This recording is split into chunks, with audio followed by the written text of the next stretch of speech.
It's a bunch of giant heads. Right? How do you zoom out? I really like that. There we go. 4. When you do 3, it's Are we live? we we are live. Is this happening? Okay. At least I think so. We'll double check here in a second. But let's assume that we're live. Let's all behave like we're live. Let's clean it up. We are. I can see us right there. There we go. Yeah. Awesome. Yeah. How's everybody doing? Oh, okay, man. I'm happy it's Friday. It's a little bit of a weekend will be nice. Yep. Nice. The weather's awesome down here right now. It's like almost fall. You know, it's like perfect warm weather. You don't know what I'm talking about. You live in LA. I live in Los Angeles. I have no idea what. Yeah. It's like talking to people from San Diego about the weather. It's like I was saying to somebody yesterday. We were talking about the Aurora Borealis stuff. And I was saying like it's hilarious out here because it's like you're always you're just complaining. You're like, I can't see anything. The sky is just perfect and blue. Like there's nothing. Yeah. No one cares about our complaints either about the weather. It's just meaningless for everyone else. Yeah, the fires are like you guys' perfect weather tax or whatever. Well, Mike, you've lived in the East Coast, so you know it's the harsh life of East Coast weather. Yeah, it's Chicago is always my checkpoint if anyone's complaining about the weather. I get to be like the old man talking about how cold Chicago winters were. Yeah, but yeah, like Natalie's never lived north of either Georgia or LA, so she thinks it gets cold here. And I'm always just like, this is nothing. This isn't actual winter at all. Yeah, like I grew up in Kentucky and Ohio, so like this was pretty new to me too. But it is easy to get used to, and you do acclimate. You do when you get your 2 weeks a year of rain, you do actually complain. Like it's Well, this is what everyone came to hear us talk about. Hey, let's talk about the weather, guys. Regional weather. Sorry, riveting. well, in Canada, that was my fault, obviously. Sorry. We should probably acknowledge people watching. We do have some folks watching. Thank you, everybody, for joining us for the 3 years celebratory live stream. It has been 3 years of doing this, guys. That's crazy. 3, actually a little bit over. We're a little behind in our celebration. So imagine that. Wait, we're on our 3rd year, or it's been 3 actual? It's been 3 years. It's been 3 years. Yeah, we launched in August of 2021. Huh? It's 2024 now. Is that middle of pandemic kind of stuff? We can say middle. Well, I mean, I guess it depends on your point of view. It was still masking days. It was definitely still masking days. I mean, Yeah. it was no conventions that year. Yeah, I think that's what it is, though. That's got a weird time dilation going on. Yeah. You know what I mean? Yeah. So that probably helps a lot. But let me look. We've got some questions in the chat, so we're going to get to those. There. I did think it might be fun for a second to just kind of talk about the start of this thing. Talk about back then and the launch for a second. I was thinking about it the other day. Obviously, I was doing the Substack launch in general too, so had like all that insanity as well, but.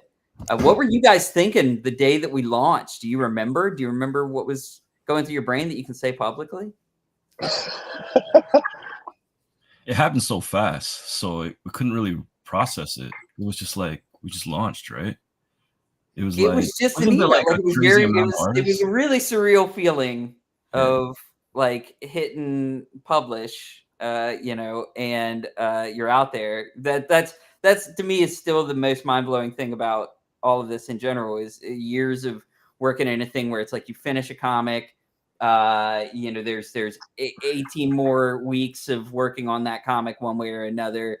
Then there's printing that comic, which takes a month, and then there's you know, it's shipping out. Before you know, it's like the comic that people have read, I worked on a year ago or something like that. And here it's just the immediacy of everything is still wild to me. But then especially, it was kind of surreal to hit publish and then just watch the numbers and everything. Just watch that obsessively for you know, I think like 72 hours or something. Well, it was really crazy because we had to do it so fast. Because basically Substack said, okay, here's some paperwork. We're going to give you a grant, whatever.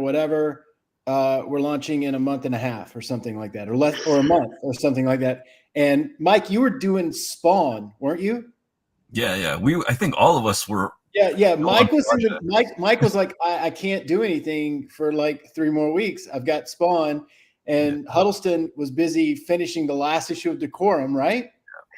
Yeah, I stopped working on that to do that first comic for 3 Worlds. It was, yeah, that was nuts. Yeah, and so then I did a bunch of building schematics and bullshit for a month. So I mean, it wasn't bullshit. It was fun, and it was the kind of stuff that I love to do. But it was definitely all right, Jonathan. You got 2 weeks of post, and then good luck. Good luck on it was we had the launch stuff. We stopped everything. We did the launch stuff, and then it was like I had to drive for a couple of weeks, and then we kind of caught up. Is what it was. Yeah, I mean, Fable came out within the first month for sure, I think. You know, but right? What is Fable? Just kidding. This is the first story you did. It's the kid and Tajo. It's you know, getting told the story. So. Yeah, I remember. Okay, it's all coming back now. Shoot. Right. I mean, this has been a long time ago. Yeah, my first impression when we had that meeting is once it was described what we were going to do, that sounded like, okay, well, we work for a year before we do anything, right? Obviously. Like that's how it would make sense to develop all this stuff. And it's like, no, we launch in like 3 weeks, and we're just going to do it in front of everybody, which turned out to be great. But yeah, that was. I actually dug that part of it a lot. Like it sucked. It kind of sucked because you just had to run, but like, okay, we're going to start on the sprint, and everybody is at 0. No, everybody had the same amount of window to get stuff done, and I feel like we got a lot done really quickly, especially compared to some of the other ones. So I think that was the reason why we did pretty well. Also, we embraced the chaos. There were a lot of days. I can definitely remember phone calls of just like, well, what are we putting up today? What are we doing today? You know, so stuff was coming together like that fast back then, which was fun. Was Steve part of that yet? Or was no. Yeah, Steve came in what sometime in early 2022. So oh, crazy. Yeah, don't you remember? Because we were being editors. Like we were trying to find talent and look at work. And it worked great. Yes, that's why we're still doing it. Yeah, I've prepared a post. You guys checking for typos? Yeah. There were a lot, and none of us are good at edit. None of us are the best spellers, but we groupthinked it and hopefully caught everything. And Huddleston, to what you were saying, I definitely always think that the real start of this thing was that following January. Like I tend to kind of think like when we did the set of announcements that like was like the first source book and all that stuff that we did. I think it was a post that was like 3 Worlds, 3 Moons, 3 announcements or something. Like I had it being like, oh wait, we're quasi getting our shit together here. Like there's a plan now. There's an idea. After kind of the early trial and error. I mean, before that, John, you did the conversation with Grant. That was a pretty big thing. I remember that, that announcing and. No, I mean that went well, except for the actual technology. Except for the fact that nobody could listen to it. You mean? Well, I think eventually we got people that could listen. The only person who couldn't hear it was me. Oh, weird.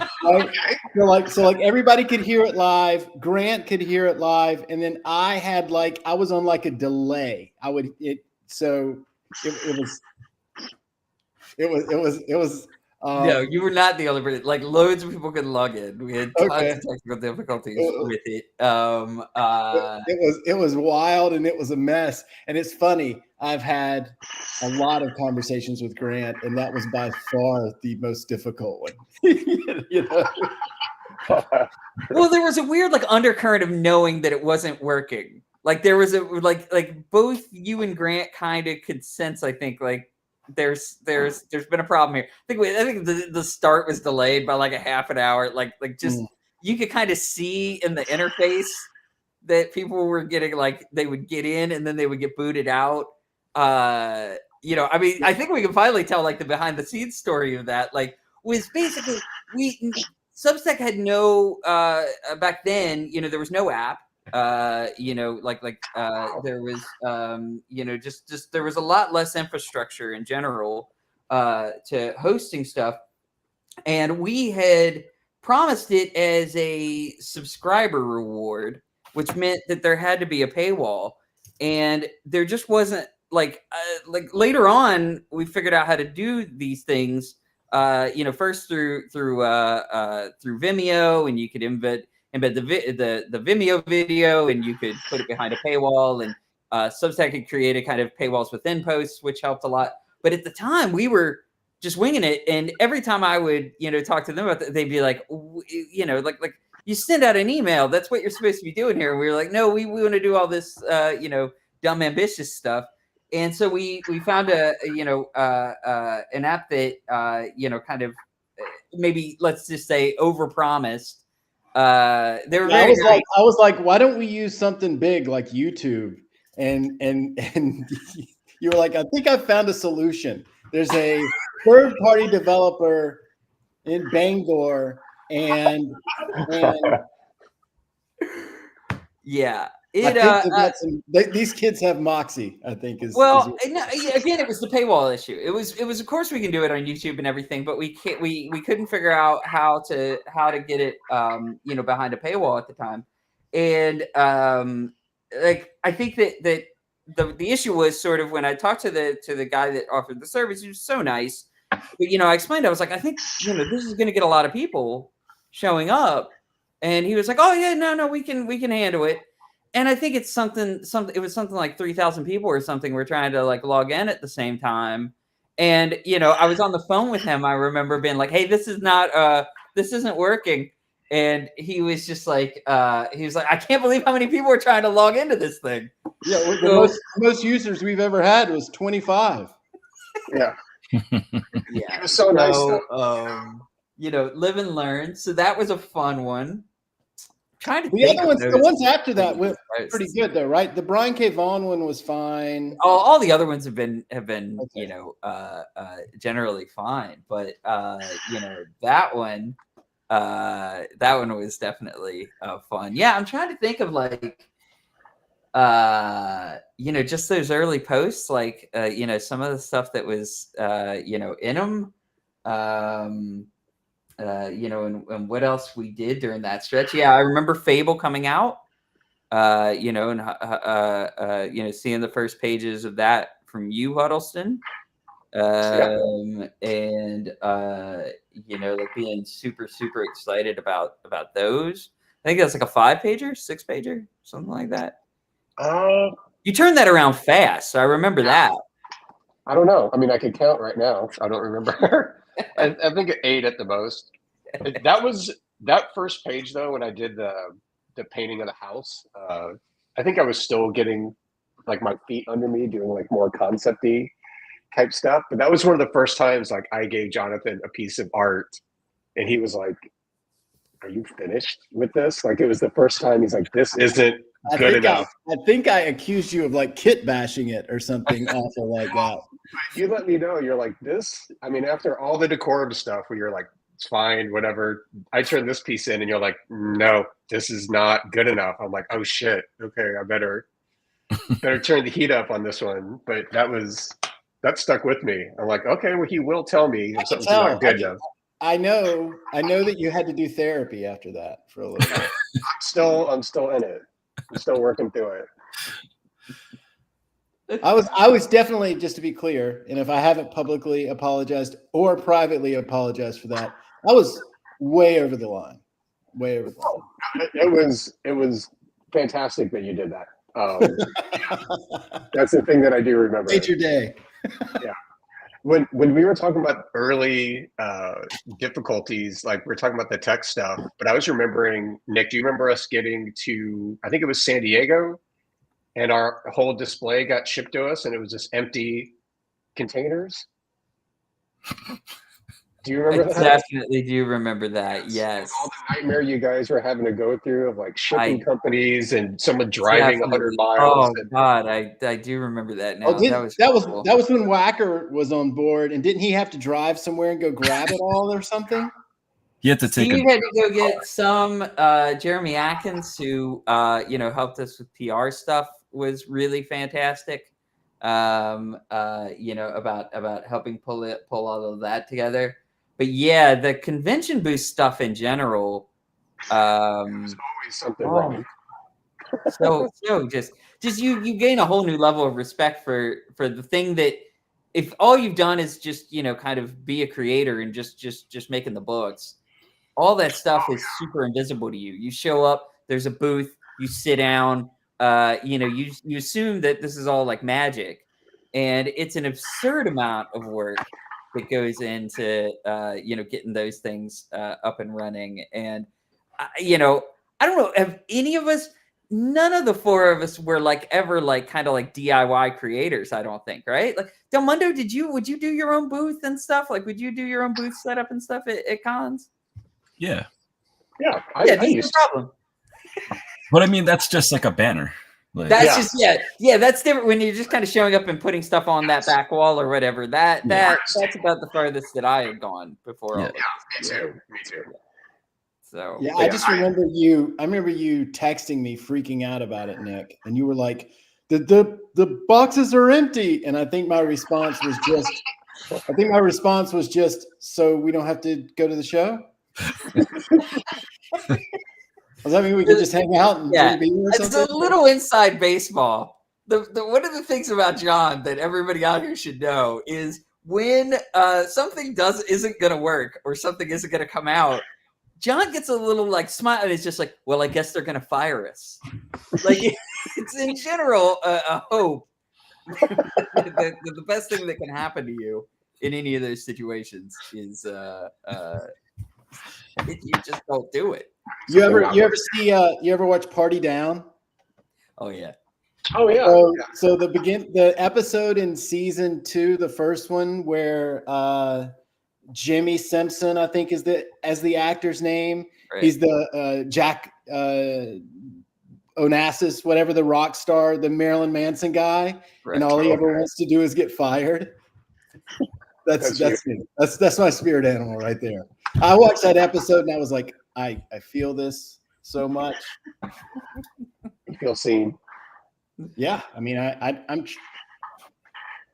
I've never been fired. I think I should get to experience that.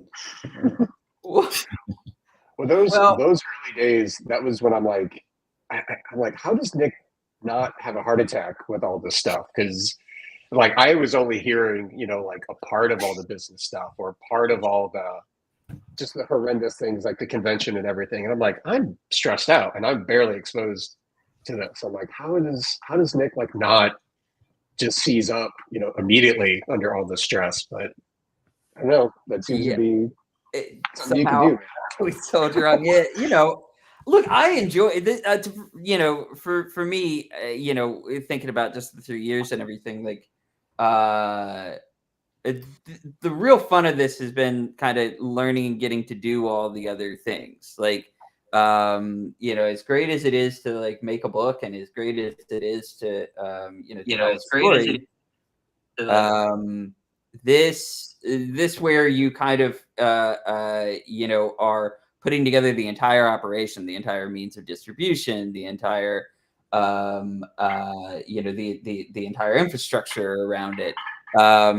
You know, that was stuff that always, for me, making books, I would always kind of chafe around not being able to do that stuff. Like, you know, you're sending some Marvel editor, you know, an annoying note about, you know, how to market something, or, hey, what if we did it in this format instead of this format, you know, and things like that. And the system is just not built for you to, you know, for you to have that input. And even with an image book where you do have like a ton more control, there's still like the whole infrastructure, the whole system is already there around you, and you're kind of just plugging your pages, you know, into it. And, you know, so kind of getting to create from the ground up, like, you know, how people would get the stories, when they would get them, you know, every minute detail of it. I don't know. For me, it's super rewarding to like just get to figure that part out and get to learn about it. So Cool. I don't know. I haven't hated it, but Well, it's good because it's a ton of work. do we want to do questions? Sure. Yeah, there's a All ton. right. Let's see. We'll do some questions and then we'll break it up, because I was gonna Where, go over. where are questions? So the questions are over in the Substack app in the chat. Let's see. Will there ever be another competition? Did you give up immediately? Hold on, let me see if I can pull that up. Will there be another competition? Well, I mean, those books are being drawn right now. Is that right? Like on our schedule? Getting set to be drawn, yeah. Yeah. So I mean, so all of that stuff will come out this year. I mean, it just depends on, you know, how people respond to it. And listen, I love doing that kind of thing. Like that is so my jam, and so enjoyable. And I always get a kick out of people swinging for the fence, you know, who are from the outside in and that kind of thing. Like I love that. So, you know, if it's up to me, then yes, we would do something like that again. The caveat, of course, being we think of something cooler. And we always reserve the right to do something new over something we've already done. I think anyway. Year 3, with the benefit of hindsight, is there anything you would do differently in year 1? Oh gosh. You mean that we actually could have done? Well, that's a key question, right? Yeah. Yeah, I mean I mean, of course, we would have loved to have rolled out with stuff already built. Saying that, the initial premise of the entire thing was watch us make a thing live, and it be really a process kind of experiment project, whatever. I think that's right. I mean, I think the answer is not flub the technology behind the Grant Morrison thing is the biggest thing, right? Like I would like for us not to have gotten that wrong. Maybe a little bit of communication stuff we could have been better at, but we were learning it the whole time. I don't know. I mean, you guys should use the chat and the comments to tell us what we did wrong, and then we'll flog ourselves for those sins and ask for forgiveness and see if we agree. Yeah, I mean, I'm certainly in the same boat where I kind of can tend to think like, well, if we'd had an extra 6 months to a year or something like that, like if we'd had like a long time, of course, I can kind of entertain the idea of like, what if we had been just dropping a new comic every week there in those first few months? Who knows how like stratospheric things might have gone. It's difficult to complain about, how we did, but like, that if we could have, had the cadence of delivery that we had maybe a year later, even, how much more people could have wrapped their brains around it. But just like John was saying, that would have been a cheat because the whole thing was, we're going to make this in front of you. And if we had already made it, then that's, it just would have been a fundamentally different thing. We probably could have had a better lore editor from the start so that we didn't have any continuity mistakes or anything like that. Because we didn't have a lot, but we had one or two. And that, of course, always irritates. The one that gnaws at both of us has never actually been pointed out, I don't think. I don't think anybody in the audience has ever actually caught it.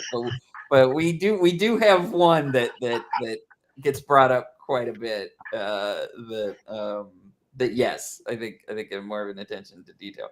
Mike, what would you guys have done differently? Back then. I don't know. Like you said, like it was about the process. So I think that was just part of it. It's just making mistakes, Yeah, I don't have a bunch of specific things I could look at and just go, boy, that should have been done differently. I mean, for me on the art side, it's just, the early concept stuff. There's always like, oh, I wouldn't have done it that way. I've learned a ton just doing it, every day now for a couple of years. So art-wise, there's always things I do different. But other than that, I don't know, because it does seem like we were just shot out of a cannon and we were just making it up as we went. And I don't really know how else to do that than you just do it. Yep. All right.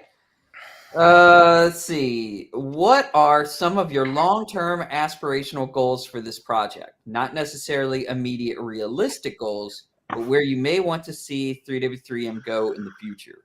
As you go into year 3, what are the biggest challenges you've been facing? Similarly, what are the biggest challenges you've overcome so far? And do you think any of those challenges shape the project for the better? God, it feels like a fucking SAT question. That's those are two. Yeah, those are definitely college interview questions. Thanks, Shane. I think we're not talking about upcoming stuff on this at all, are we, Nick? Maybe at the very end. Okay. Yes. So we're getting ready to do some stuff that I think we're pretty excited about, just because it will be a open the door a little bit wider kind of thing. But we have a lot of story and tech things that we're working on. That slowly but surely we're gonna roll out, and we're all pretty excited about those. They're very cool. But, I guess the answer to that is for us just to continue to have a good time, for you guys to continue to have a good time, and us grow it is such a corporate term that I hate. Like, I don't mean it like that, but I just mean people, get into it and we can, do a little bit more with the mythology. Yeah, I found the questions. That's how I know it was Shane. Okay. All right. March 3rd should be 3W3M Day. Sure, because it's 33. I get you. I don't get it. This year it's even on a Monday. So how do we recommend we celebrate Monday 3/3? Well, you just put it in front of us, so we definitely haven't had time to brainstorm on that. But Max, that's a good one to point out. We should bookmark that and try to do something fun for March 3rd. That idea. Let's see. 13 questions prototype is listed. I'm gonna come back to that one. Let's see. 13 questions prototype is listed in the future section of the index. Can you reveal anything about how will that future look like? That's what we're going. Ooh. John, do you want to? Well, I mean, we're going to do more interactive stuff. It's a big thing that we've been working on. We have very strong opinions about it. And we put a lot of time into it. huge part of where we're going is probably, I think, the safe thing to say. But it's a part of the thing that we've been working on. I mean, since then. I mean, 13 Questions came out in the first year, at least the text version, I think. Yeah, I mean, I guess we could say that we have a new interactive module that we have a fantastic artist working on. Mitten is doing it, and we're excited about it. That's way too much to say. No, this is why I don't do announcements. Yeah. And I only did that because it's 3M 3W 3Y early celebration. Are y'all gonna be at NYCC? No, right? No, from all of us.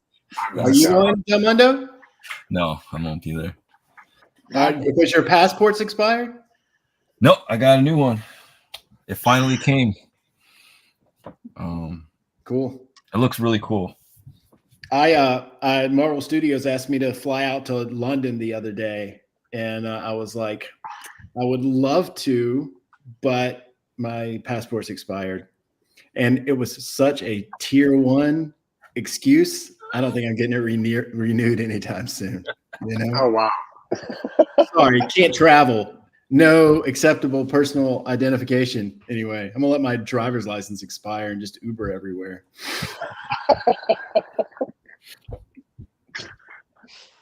I mean, that's a pretty good excuse, right? I'm sorry. Sure. I don't have the appropriate identification to fly anywhere, and it would take me 6 weeks to get it. It's pretty great. It's pretty great. Mine expired during the pandemic, and I still have not redone it. And, it is a nice get out of jail free card. All right. Obviously, this is an important time in American politics. Do you prefer to use your work as a way to work through your thoughts on these types of situations, or more as a way to focus on something else for a while? Focus on something else. Yeah. Right. Yeah. Yeah. I guess so. I don't know. I mean, I don't know that I've ever been a point-to-point thematic writer anyway. I think I write more broadly than that. So I don't know that I've ever done that. Mike Gelmundo's answer is masturbation.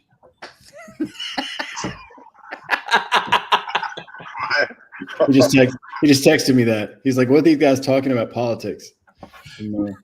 I cope through a long time. That's what Canadians do. Yeah.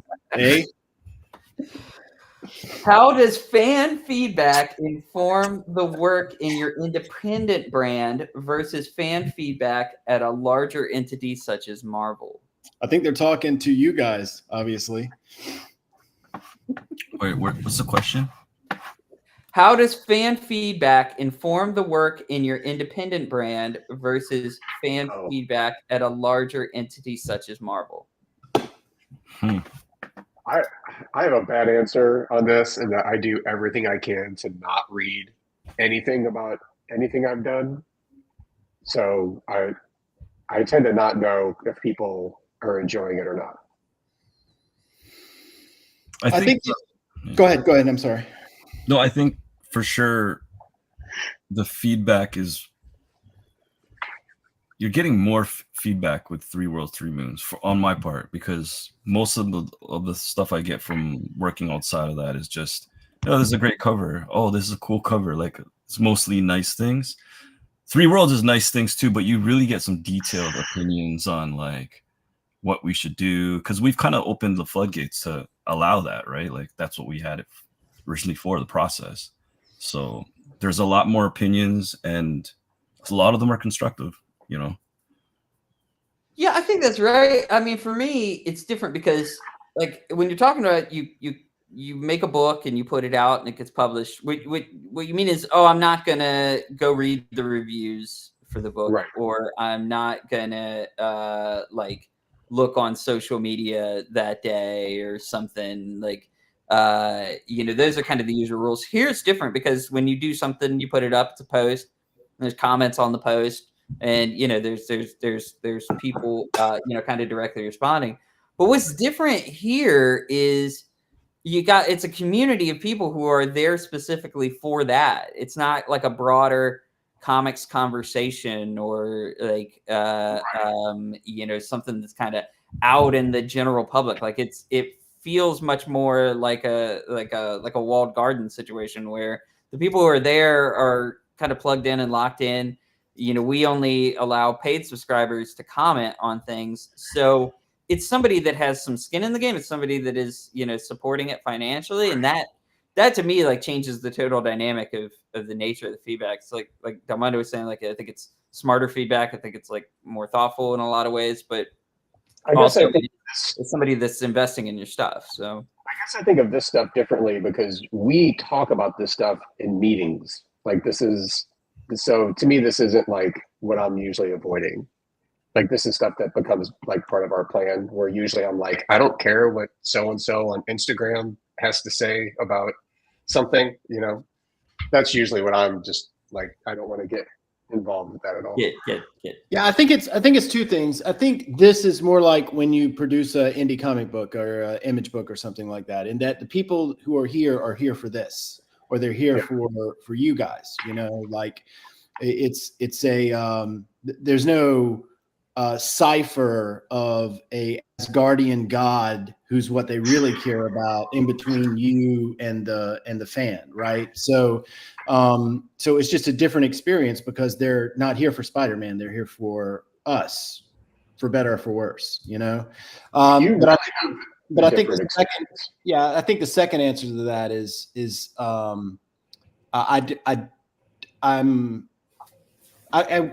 didn't get into doing comics until I was 35. I was a fully formed semi-adult at that point in time. But I had waited a long time to do it. So when I started doing it, I wasn't doing it interested in what I thought the fan response would be, or even what the fan response would be. It was, I had waited my whole life to be an artist. And so I was going to do the art that I wanted to do.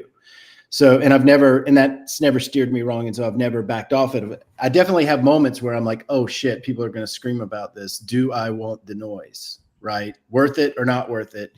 And, I think that's a weakness that everybody has currently, but I'm kind of happy that most of the time I don't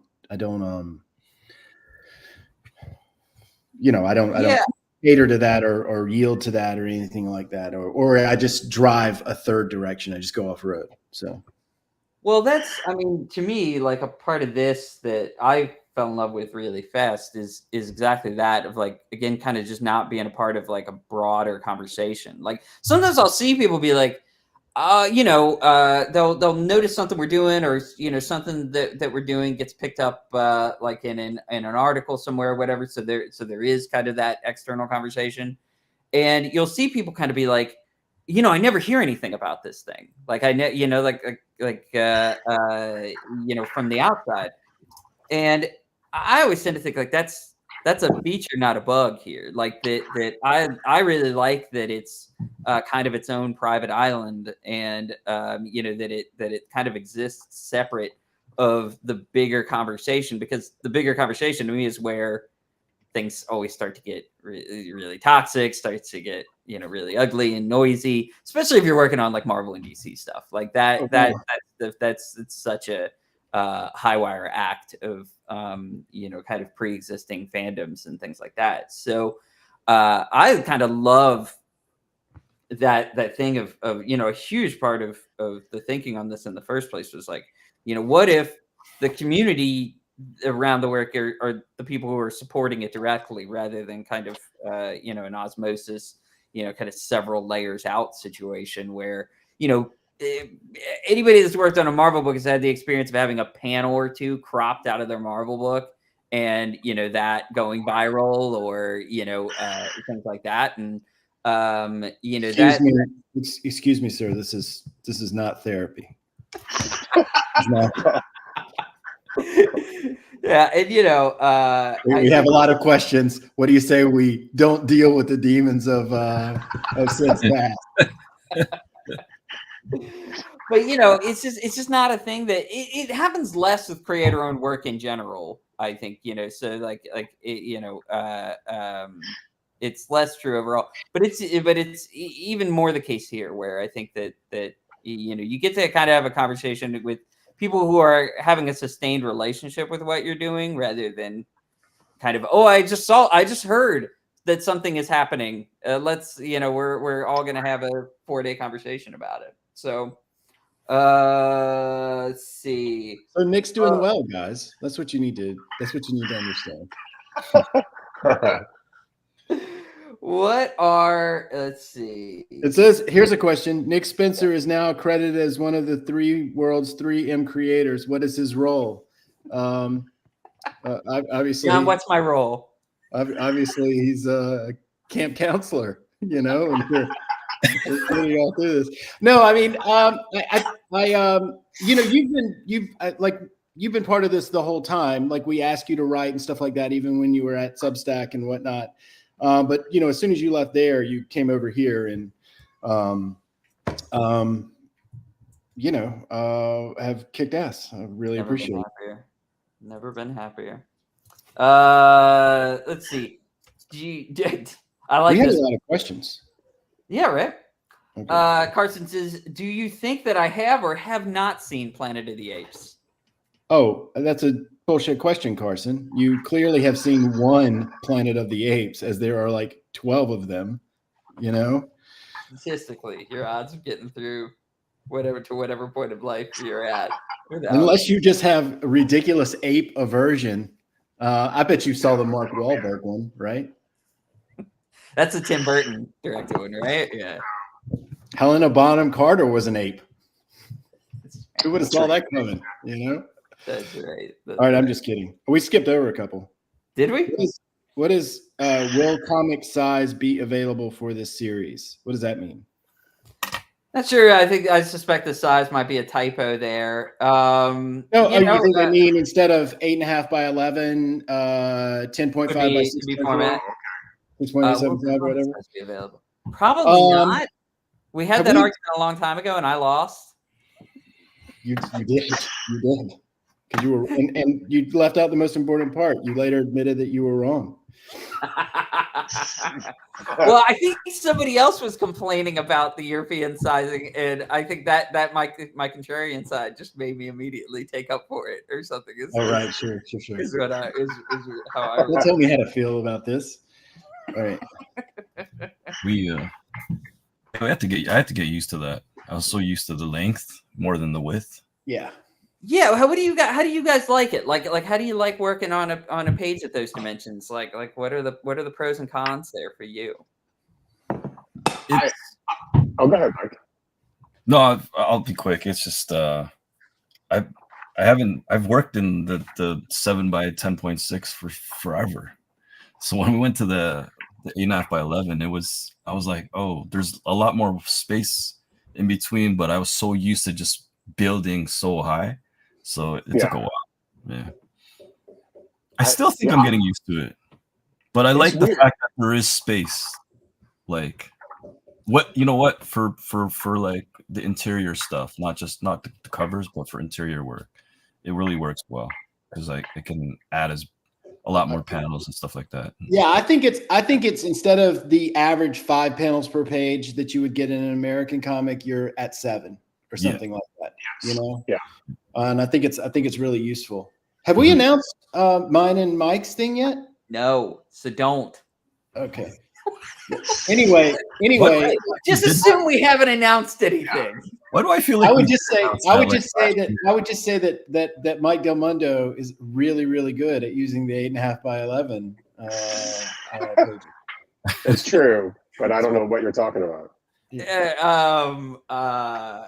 Yeah, it is funny because we're not the only ones kind of playing with that format more lately, and so I get to kind of look at other books, I know Distillery do their books at these dimensions now, and DC's Black Label, obviously a lot of their books come out that way, and it's really interesting to pick those up and look at them and kind of see how artists who are clearly used to the traditional size, kind of take advantage of the new space. And you do see books sometimes where you're like, oh, nobody involved in this realized ahead of time that this was the case, and I'm seeing like a lot of these things that are like four or five panel pages or whatever, where everything just looks too blown up, like everything just looks like the page has been stretched rather than taking advantage of the new dimensions. So well, the good version of people who don't adapt, it just makes everything look anamorphic, right? Everything is just wider and a little bit further out and that kind of thing. And so you kind of get this cinematic thing where it's this whiplash between really wides and really tights. And I think sometimes that really works, but mileage may vary. Let's see. Max asks, any chance we could add a 3W3M full art short box to the store? It's a great question. I think that yes, you probably will see some stuff like that in the not too distant future. Some what was it? I didn't understand. Short boxes, like a comic storage box. So yeah, especially given that we print at different dimensions, one of the questions you get a lot is kind of like, how do I store these? What do I, the problem is then we'll just do something else. Like when we did the Academy, the newsprint, addition to that, like people were like, how do we store that? And I saw that one and it was like, beats me. I have no idea, but but yes, I do think that probably a box is in the near future. Oh, I like this one because it means I get to read something that John wrote a long time ago. Hey, hold on a second before you do that. Delmundo, do you have to go? No, I don't have to go. Okay, all right, cool. Are you okay, Mike? Yeah, I'm just muting because my dog's barking. No, I meant didn't you have to leave early? What was that last? Yeah, that was last time, right? That was when we were starting at 5. Okay, all right, cool. Yeah. Let's see. Okay, in the initial post, this gets cut off, I think, unless there's some way that I don't know that we can read the rest. But in the initial post, Hickman listed 2 goals. The goal number 1 was play something different. I want the content of comics to be like it is now, where you can tell huge sweeping stories that are serialized and the art styles are varied and sophisticated. But I want the experience of comics to be like it used to be, where when you went to the store, you had no idea what was going to be there. And when you saw the cover and the art, it was for the first time. And number 2 was playing a band, inviting a bunch of our friends from time to time to come in and jam with us. And it gets cut off, but I'd say 2 is well accomplished. But, let's just say, but how do you feel about number 1? And the first thing I would say is maybe stop spoiling things on live streams would be for how to solve that. You invite me to a chat and I can't help but chat. It's a shortcoming. So I would answer in a non-joking way. I think this is all the way back to one of the first things that we talked about, which is it takes a while to make this stuff and for us to drip things out and then explode finished projects on the site. And not spoiling anything, but like we're going to do that pretty soon. It's just taken a while to get it done. So I don't think we've done as well with that, but a lot of that is logistical and just takes time to make comics. So hope that answers your question. When do we get the Parapoos video, the Parapoos board game? And that's a great way. We have Parapoos rules. We like, it's a functional game. Important pieces and rules. Yeah. You mean should we like manufacture, make one? We make it. Should we? I think that with stuff like that, I think probably, just speaking to the logistical side of stuff, it's always sort of a question of when you do these things and kind of like just the numbers of it is a huge part of it is, so that would be like a custom manufacture job because of some of the pieces that are involved in the board stuff and all that. And so it's a thing that you want to do, but it's a thing where you have to kind of figure out when to do that in a way that you can get the most people to respond to it. So maybe that's in a subscriber rewards package. Maybe that's maybe that's on Emporia. Maybe that's somewhere else. It's always just kind of, there's like a lot of calculator work that is the boring answer for like why maybe some of these things haven't materialized yet. But I think that would be a super cool one to do. That one would be fun. Yeah. Sean asked, "Hey Mike, can you give us a closer look at the Juggernaut statue behind you?" I was looking at that myself.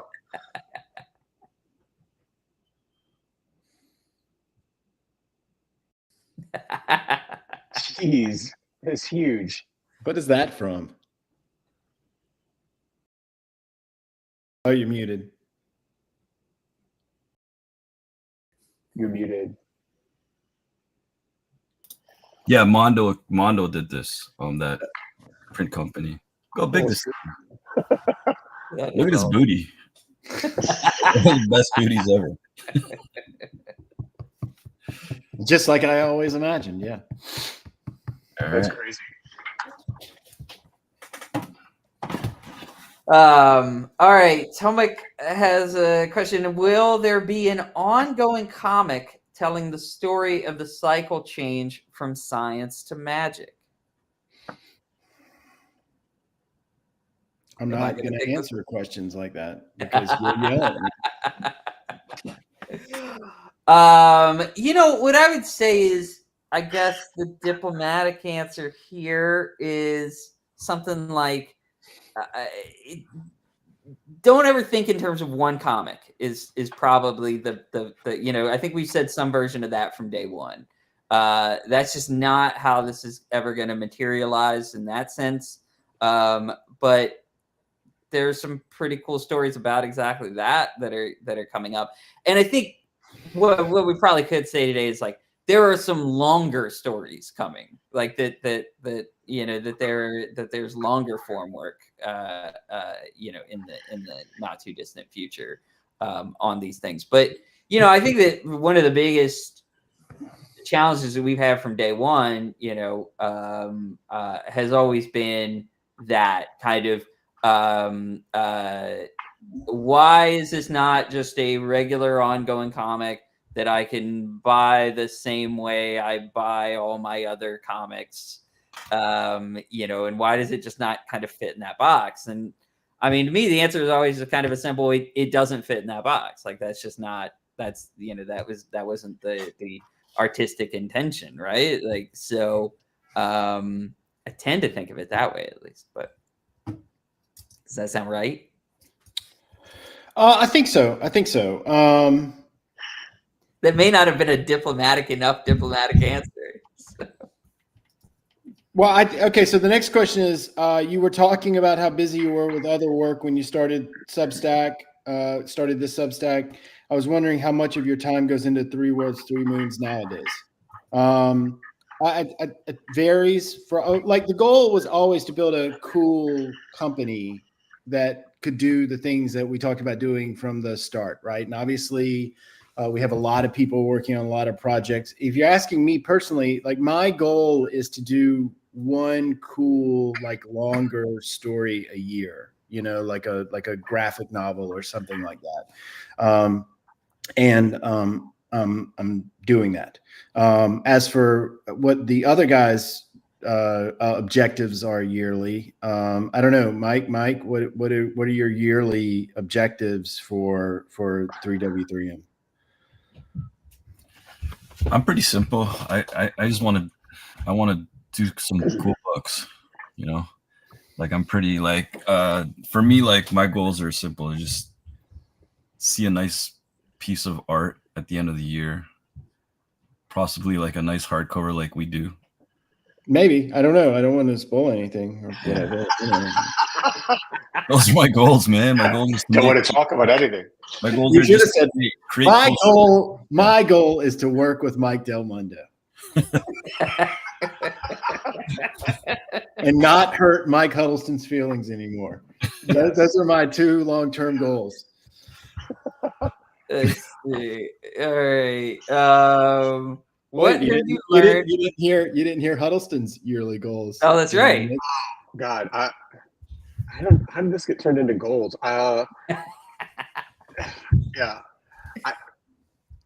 I don't know. I don't have like a yearly goal. Like I usually have some sort of weekly goal because that's usually how quickly I'm turning around like a cover design or something. Yeah. So, I'm just trying to land that plane, in a way that's not embarrassing, and I'm not even thinking about, like a big grander goal for the year. I just want to nail whatever that thing is.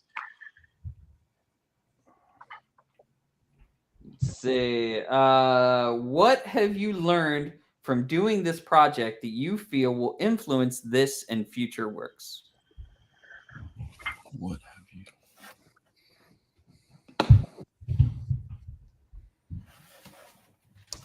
Huddleston, I feel like you haven't learned anything here that's going to influence you. Yeah,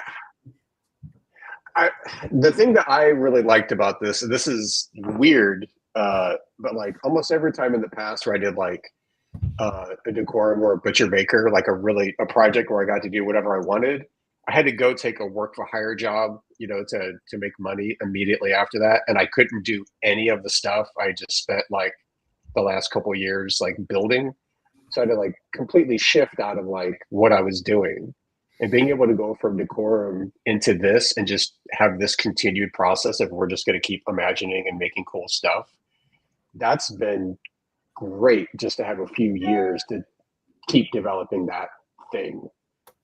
So yeah, I think it's been I think the last 4 or so years, maybe 5 years for you, like you've done some of the wildest stuff I've ever seen you do. And you're already a great artist, obviously, but like your evolution through that period of time and you just picking up like new whimsical things that you're adding into your work has been really fascinating to watch.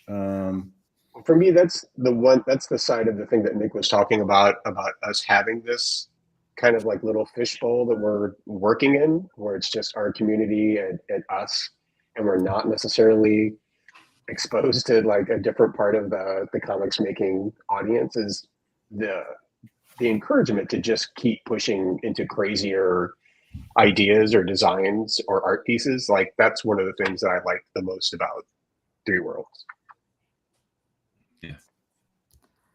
Let's see. Well, now I think we all need to hear the continuity error that no one has caught.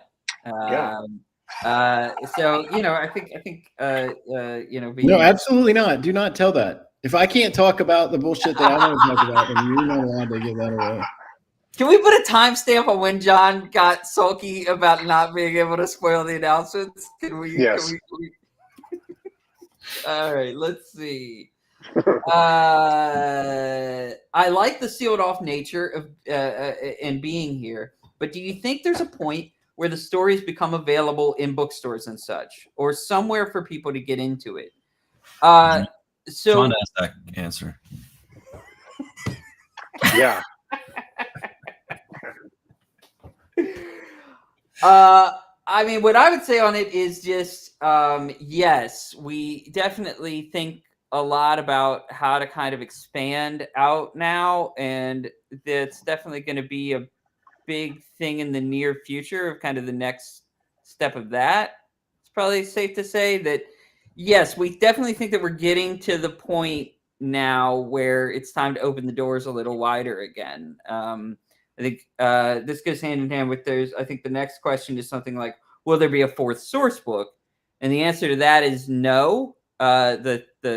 The history source book is intended to kind of, at least for the time being, be kind of the 3rd and final source book. And when we were kind of planning things out, it's kind of intended as the end of that phase of this. That kind of world building focus, that kind of lore building part I think that's kind of where we put the punctuation mark on that. So I think that moving forward out of that, there's a lot of internal conversation about how do we grow, how do we expand. We've kind of built in front of this same audience now for a few years, and how do we take those next steps into something a little broader? So is that vague enough? Sounded good to me. No comment. Let's see. Let Jonathan cook on the announcements. So that's from Keith. Who are some of the other creators in the industry you want to work on this universe? Oh, and I missed one. So, who are some other creators that we want? Who hasn't done something that we really want to get yet? I mean, just blue sky names. Well, Yeah, I mean, obviously Barry Windsor Smith isn't going to do anything for us, right? Like, I mean, I suppose we could ask him and Walt Simonson, right? Why not? And Sure. maybe they will, maybe they won't. But I mean, I assume you're talking about people like James Heron or Trad Moore or somebody like that. Which we will continue to ask everybody that we think is cool and good, and they'll say yes or they'll say no, or they'll say maybe later, which we've gotten a lot of. And so, we'll go from there. Right? I mean, is there anybody that you guys are thinking of that we haven't asked? There's a lot.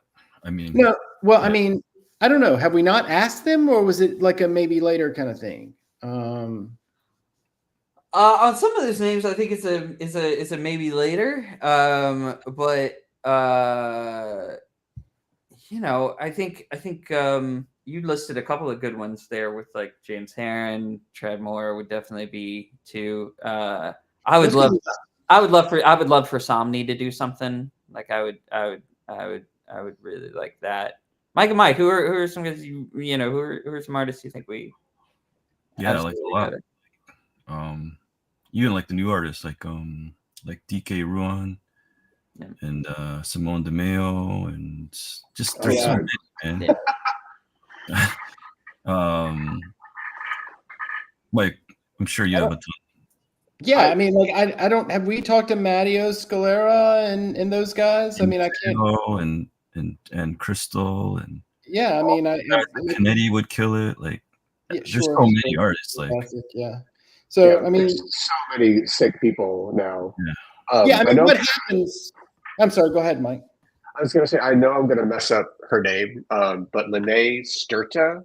Do you guys know her work? I don't know who that is. Who is that? She did a book called Stages of Rot. It's like real Mobius-y style, but really just beautiful. Like I have no idea where she is or how you'd contact her for work, but like that book just knocks me out. And what normally happens, guys, is that we have a story and a publishing hole. And just like any other company that staffs books, we reach out to people, and who is available at the time is most likely who we're going to go with, unless it's somebody that we're like, okay, we'll put this on the shelf and let them work on it. And like when we did the thing with Jerome Opeña, right? Like it was like, hey, Jerome wants to do this. And it was like, oh, okay, well then we don't care when it comes out. Let's just have Jerome do it. So it's you're always juggling it because people are busy. The good people are busy. But I mean, I think we've done a pretty great job staffing in general. Kudos to our editors and stuff like that. Yeah, absolutely. Shout out to Molly Mahan, who does an awesome job, getting some pretty fantastic talent on the books. Let's see. Do you feel the project has reached? Oh, no, wait. I skipped one. There's one for John here. You just mentioned not starting really till you were 35. How did you make that transition, and what were you doing before? Okay, so like the answer to this, right? Like I feel like this was like you know, because you've been around 50.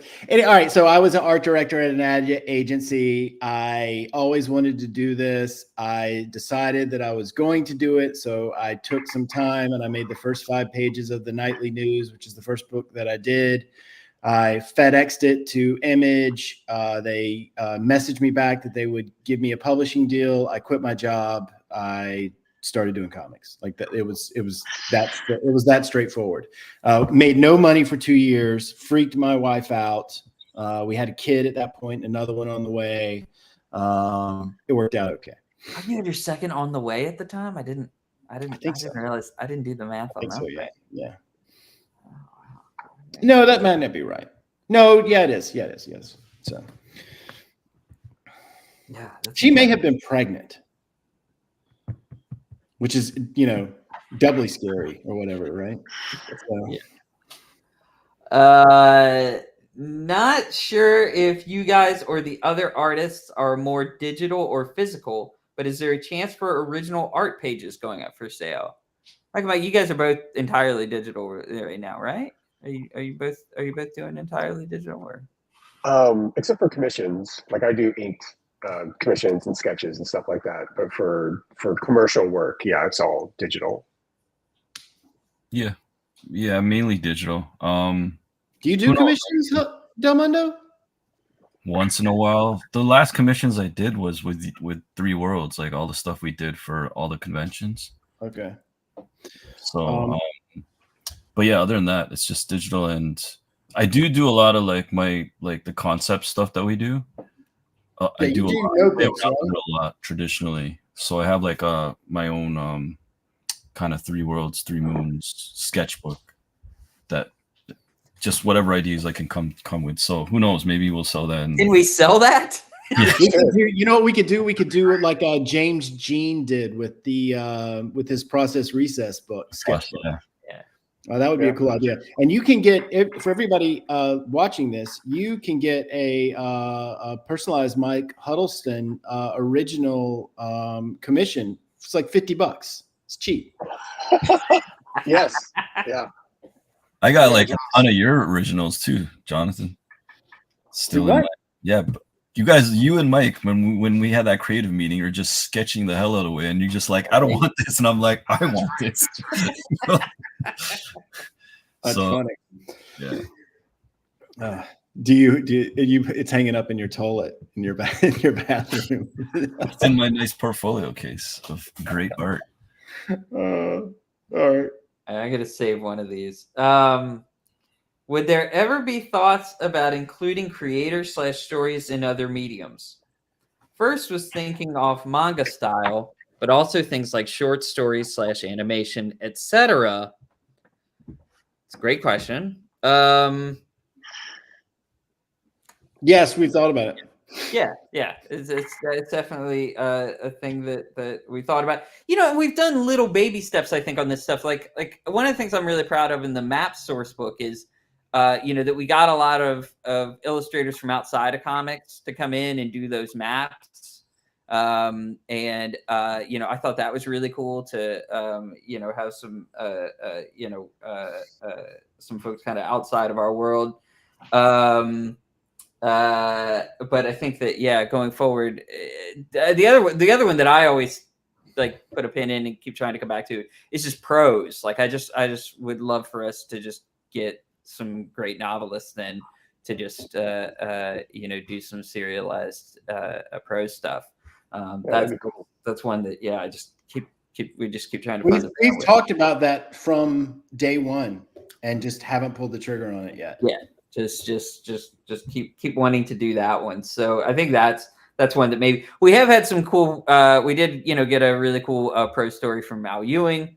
You know, that we have in Legends Volume 1. But yeah, we would love to do some more of that for sure. Keith has a great question. Did you guys coordinate your outfits today? It is. This is middle age for you. I had a feeling, man. I was like, am I really going to wear my black shirt? Because I know everyone's wearing a black shirt. Yeah, I don't know what you're talking about. Yeah, we did have a meeting beforehand to make sure. We always we were dressed the same. Allison Humphrey asks, I think all of us learned a ton from the competition. Was there anything you all discovered from that process in turn? Or maybe a wider version of the question is, what do you get from watching anyone else at any stage in their career play in a sandbox you designed? Oh, wow. Well, I get a lot out of it all the time. I mean, and I kind of do the same. Even like this is the most distilled, pure version of it because it's a world that we created together, and then we kind of open sourced it a little bit to everybody to play in. With that competition stuff. And it was really interesting because we had so many submissions, like a shocking number of submissions. And honestly, we were really, really happy with how good they were and how everybody really leaned into it. And it was, I just think everybody put their back into it in a way that says you clearly were into it and we're in it at a kind of a DNA level, in that you couldn't have pitched some of the things that you pitched or told the stories that you told if you weren't paying attention, which is awesome, which is the awesome, most pure version of it. But I mean, I do the same thing now, basically, whenever I'm at Marvel. I mean, I write a high level document or a high level series that's intentionally built for other people to come in and write books off of it. I get a real kick out of it. I think it's a lot of fun. It's very pro continuity, pro world building. Everybody, let's have a good time playing together. It's very adolescent. It's very playful. I think it's a very healthy form of storytelling. I don't know if that's therapy. Yeah, I was thinking a little like on the more broadly part, like when we were doing the legend stories and inviting those creators in to do those, like one of the really cool things was seeing how many of those teams kind of went through the source books and grabbed like a line or two of text and were like, I want to do a story about that.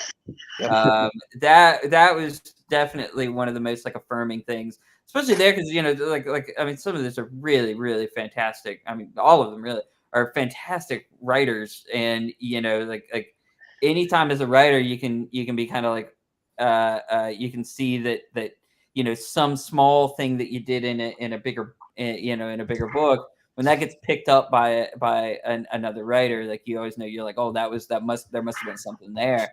So I thought that was one of the most rewarding things so far was seeing those creators come in and not just kind of work off of the comics, but also work off of like the lore stuff that we've done and everything. That was pretty cool. Okay, we got just a couple more. Who is the most jealous of Hickman's hair? That's an actual question that's in the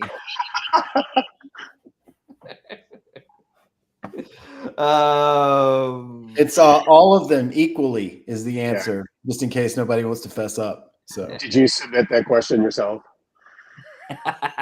No, but I thought it and I willed it into existence, Y'all ask us all the time, which comics have y'all been reading lately? What are we all reading these days? What are we enjoying? What I got recently. I haven't read much, but I got James Herron's new book, the next volume of Ultra Mega. How is it? Right. You haven't read it yet? Yeah. Okay, cool. I love that dude. That dude's so good, man. Yeah, he's awesome. Let's see. What are some books lately that I've read? I just read All Against All by Alex Packnadell and Casper Wingard, who also did one of those legend stories for us, and I was pretty knocked out by that. That was a very strong book. Nick Dragata sent me that new Absolute Batman or whatever that he and Scott Snyder did, and Alex, awesome. Man, hit the art in that thing is. I mean, Scott can tell a Batman story. Like you knew that he was going to you knew what you were getting there. Like that's the expectation level was set there, and then Dragata just came over the top of it and just crushed it. Frank Martin's colors on it are so good. The two of them have kind of Vulcan mind melded, and it's so good. And I'm glad. Apparently it did really, really well. So thank God Batman books are going to continue to be published is all I'll say. Like assholes that write Batman and Spider-Man books, who needs those guys? Let's see. Okay. This is a great question to close on. Do you already have an idea on what will be in year 4 rewards? If yes, hint please. So I do think this is, like we're at the end now. So what we can say is we have done this whole 3 worlds, 3 moons, 3 years set of announcements. Where we told you about the source book, we told you about Highest Hold and Institute. We told you about the print books that you're going to be getting, the competition, the gifts like the calendar and the watch. I think the year 3 rewards package is the best of the bunch so far. But we are going to move into next week. Next week is New York Comic-Con as well. So we're a little cognizant of that. And so we're going to have a little bit at the top of next week, and then we'll be quiet again through the back half of that week. But then the week after that, you're going to find out a lot about year 4. So super, super excited about that. Like that is we saved our biggest announcements for after this. So this is kind of to cap off this set of things, but there are some specific reasons why we need to go ahead and tell you about what year 4 looks like. And so, knock on wood. It's big stuff. I don't know what you're talking about, but cool. It sounds great, whatever it is. So there we go. A little bit more on that top of next week, and then a lot more the week after that. So, yeah. Cool. That's it. All right, I think we can call it. Right? Is this good? All right. You boys have a good weekend. Thanks everybody for showing up. Yeah, thanks guys. Bye. Appreciate Thanks, it. everybody.